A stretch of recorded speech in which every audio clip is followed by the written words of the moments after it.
जय हिंद। इस वीडियो में हम आपको हैंड ग्रेनेड के बारे में समझाते हैं कि इससे कितनी दूरी तक क्षति होती है, इसको कैसे बनाया जाता है और अगर कोई हमारे ऊपर हैंड ग्रेनेड मार दे तो हमें कैसे बचना चाहिए। देखिए, ग्रेनेड को हम लोग हिंदी में हथगोला कहते हैं। इसकी शुरुआत जो हुई थी वो 1000 ईस्वी में चाइना से हुई थी। चाइना ने ही सबसे पहले बारूद को बनाया था। वो यूरोपीय देशों को बेचता था, बाद में यूरोपीय और अंग्रेजों ने इस बारूद में क्रमागत रूप से और विकसित करने लगा।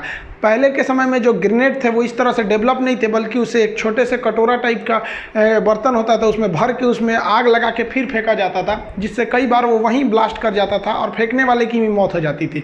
इसलिए जो हथगोला फेंकता था ग्रेनेड, उसकी एक अलग टीम होती थी जिसे ग्रेनेडियर कहा जाता था। तो अंग्रेजों ने ग्रेनेडियर रेजिमेंट को ही बनाया था, जो बाद में अभी भारतीय थल सेना का एक अभिन्न अंग है, बहुत ही बहादुर अंग है। तो ये ग्रेनेडियर रेजिमेंट थे। तो पहले ये लोग हथगोला फेंकते थे। जो ग्रेनेड का यूज होता है वो बेसिकली दो टाइप का होता है। एक होता है time delay fragmentation anti personal, यानी ये इसका मेन काम रहता है ये कि टाइमिंग के हिसाब से फटता है। ये 6 सेकंड में फट जाता है।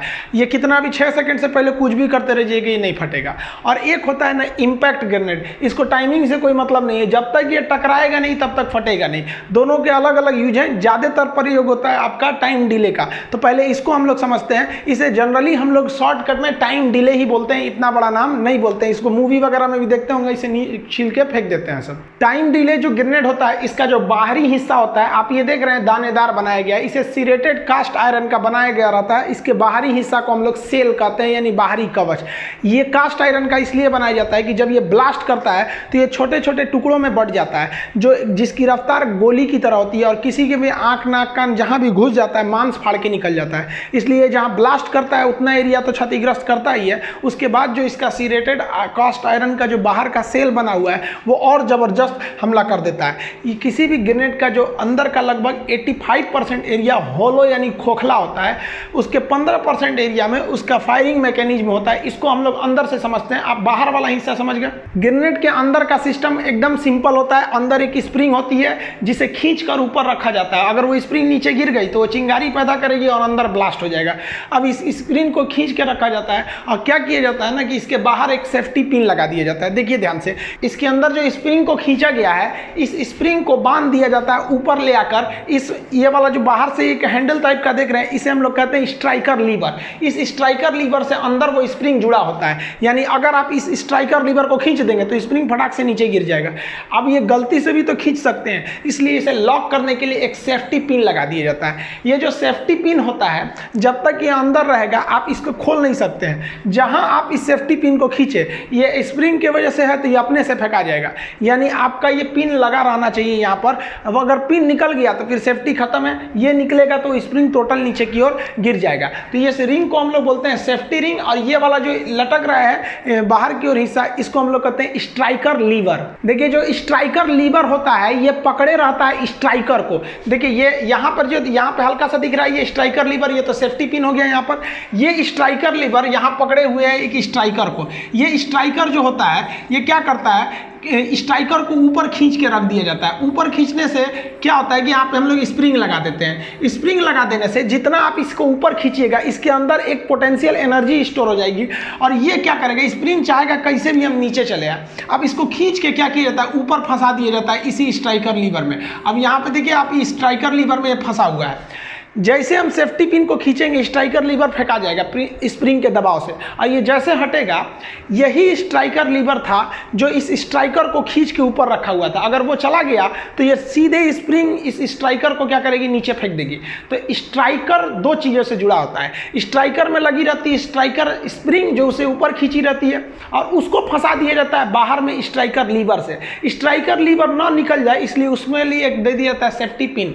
आप यहाँ देखेंगे तो ये जो ये स्प्रिंग दिख रहा है, ये स्ट्राइकर के अंदर लगा हुआ है स्ट्राइकर स्प्रिंग है, और नीचे का ये वाला पोर्शन स्ट्राइकर है। इसको खींच के रखा गया है, और ये बीच का जो खाली जगह होता है, अगर इसको जैसे ये यहाँ से स्ट्राइकर लीवर हटाएंगे, स्ट्राइकर तुरंत नीचे गिरेगा। स्ट्राइकर मतलब समझते हैं, कैरम में भी तो स्ट्राइकर होता था जो दूसरे को मारता था। ये आके इसको मारेगा, यहाँ आके चिंगारी लगेगी और ये ब्लास्ट करेगा। आगे भी समझते हैं इसको। देखिए सेफ्टी पिन को आप दांत से भी निकाल सकते हैं, अंगूठा से भी निकाल सकते हैं, ऐसे भी निकाल के फेंका जाता है।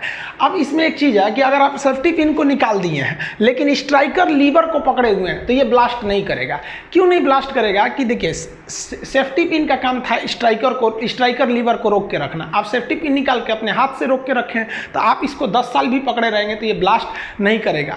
ब्लास्ट कराने के लिए सबसे ज़रूरी है स्ट्राइकर लीवर को यहाँ से हटा देना, तो इस तरह से ये पिन ब्लास्ट नहीं होगा। अब देखेंगे ऐसे खींच के और थोड़ा सा स्टाइल में ऐसे फेंकते हैं सर, अब सीधे ऐसे नहीं चला के मारते हैं सर, और ऐसे चला के मार देंगे तो बेवकूफ़ी है। देखिए स्ट्राइकर लीवर जैसे नीचे आता है, नीचे आने के कारण स्ट्राइकर लीवर का निचला भाग काफ़ी नोकीला धारदार बनाया जाता है ताकि नीचे आने से चिंगारी उत्पन्न हो, और यहाँ पर एक हम लोग चिंगारी उत्पन्न करने वाले पदार्थ को लगा देते हैं जिसे हम लोग कहते हैं परक्यूशन कैप। ये कैप जो होता है ये चिंगारी उत्पन्न करता है। जैसे यहाँ से स्ट्राइकर फेंकाएगा, ये स्प्रिंग का तो दबाव है, ये नीचे से गुरुत्वाकर्षण फटाक से इस पे मारेगा, सेकेंडों नहीं लगेगा, तुरंत आके मार देगा, यहाँ चिंगारी उत्पन्न हो जाता है।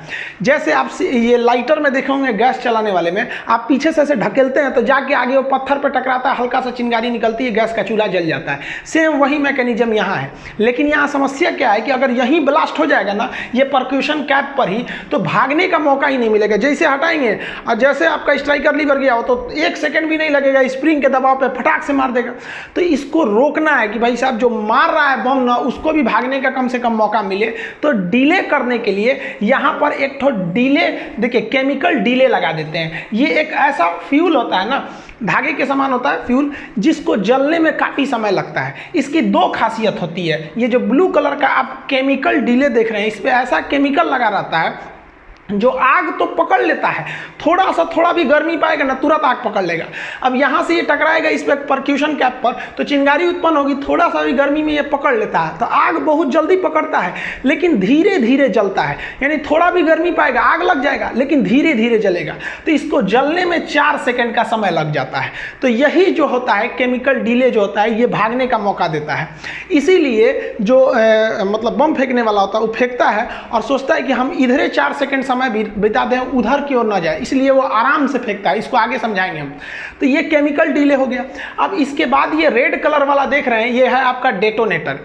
डेटोनेटर उस डिवाइस को कहते हैं जो एक बड़े से बम में छोटा सा विस्फोट उत्पन्न करता है ताकि वो बड़का बम भड़क जाए। जैसे दिवाली के पटाखा में आप पलीता में आग लगाए होंगे, आप बम में आग नहीं लगाते हैं, आप उसके पलीता में लगाते हैं, छील के लगाते हैं, उसी पलीतवा को कहा जाता है डेटोनेटर। टेक्निकल भाषा में डेटोनेटर होते हैं।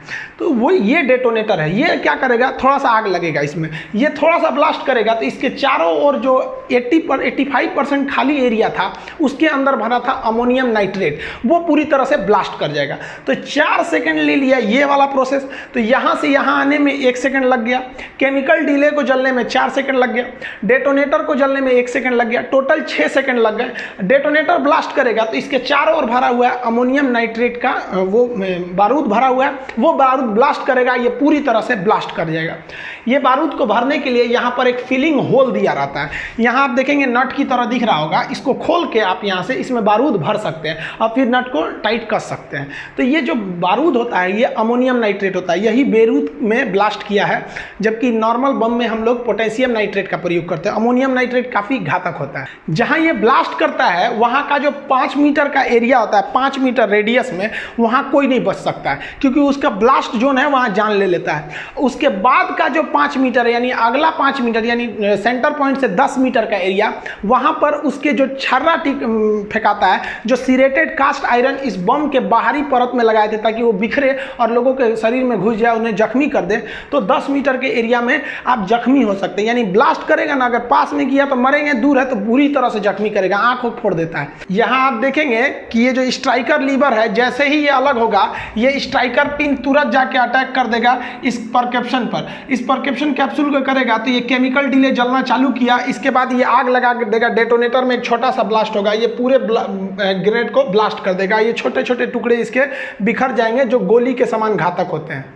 लेकिन इसके बचने के एक उपाय भी हैं कुछ। देखिए ये जब ब्लास्ट करता है ना तो ज़मीन से 1 फीट ऊंचाई पर ही इसका ज़्यादा असर देखा जाता है। इसका मतलब अगर आप कहीं रेलवे स्टेशन, एयरपोर्ट या कहीं पे हैं और वहाँ आतंकवादी हमला हो गया और आपको लग गया कि ग्रेनेड ब्लास्ट फेंका है कहीं पे यहाँ पर, तो खड़ा होकर मत खोजिएगा कहाँ मारा है, दहिए उड़ जाएगा, तुरंत वहाँ लेट जाना चाहिए। इसलिए फौजी जब बॉर्डर पर ग्रेनेड फेंकते हैं तो गड्ढा किए रहते हैं, खुद के लिए गड्ढा किए रहते हैं ताकि गड्ढे के अंदर वो ऊपर ब्लास्ट करता है 1 मीटर से 1 फीट के ऊंचाई के बाद। उसके बाद इसकी खराबी क्या होती है, इसे 6 सेकंड का समय लगता है। जनरली कहीं कहीं 4 सेकंड भी बोलता है, लेकिन ओवरऑल इसमें 6 सेकंड का समय लग जाता है। ये इसकी सबसे बड़ी खराबी है। अगर कोई नौसिखिया है जिसे ग्रेनेड फेंकने का आइडिया नहीं है, वो इसे खींचेगा और जैसे खींचेगा तो उसको डर लगने लगेगा, अरे बाप रे बाप 6 सेकंड में फटेगा, फटाक से फेंक देगा। यहीं पे गड़बड़ी होती है। 6 सेकंड काफ़ी बड़ा समय होता है। लड़के रेलवे में जाते हैं, जैसे रीजनिंग के एग्जाम में, जैसे हम लोग एनडीए के एग्जाम में गए थे, एसएसबी इंटरव्यू होती है, तो वहाँ पर समय बड़े कम देता है, तो लड़के घबरा जाते हैं। भाई 1 सेकंड काफ़ी लंबा समय है। वो यही जानना चाहते हैं कि आपको 1 सेकंड का आइडिया है कि नहीं। 1 सेकंड कितने को बोलते हैं? जितने देर में आप सामान्य रूप से 1001 बोल दीजिए, जैसे 1001, 1002, 1003, ये हुआ 3 सेकंड। लेकिन आप लोग से कहेगा 3 सेकंड, फटाक से बोल देंगे 3 सेकंड, तो आदमी के अंदर एक मनोवैज्ञानिक दबाव हो जाता है, इसलिए वो तुरंत फेंक देता है। जबकि इसके पास कितना समय था? 6 सेकंड। मान लीजिए तुरंत खींचा, अब फेंक दिया, तो 1 सेकंड इसके हाथ में रहा, अब फेंका तो 1 सेकंड उसको रास्ता में लग गया जाने में। तब तक वो आदमी देखा कि अरे सोच रहा ग्रेनेड गिरा है, तो 1 सेकंड उसको लग गया, वो उठाया 3 सेकंड हो गया।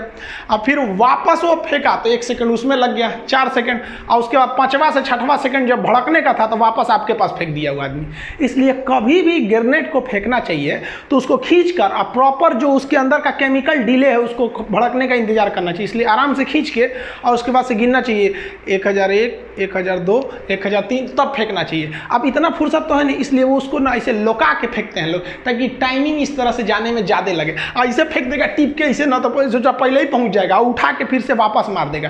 तो आपको ये सब चीज़ें पता होनी चाहिए। पता नहीं कब हिंदू, हमारा पड़ोसी जनबे करते हैं पाकिस्तान से, जो कब मारेगा पता नहीं हम लोग को।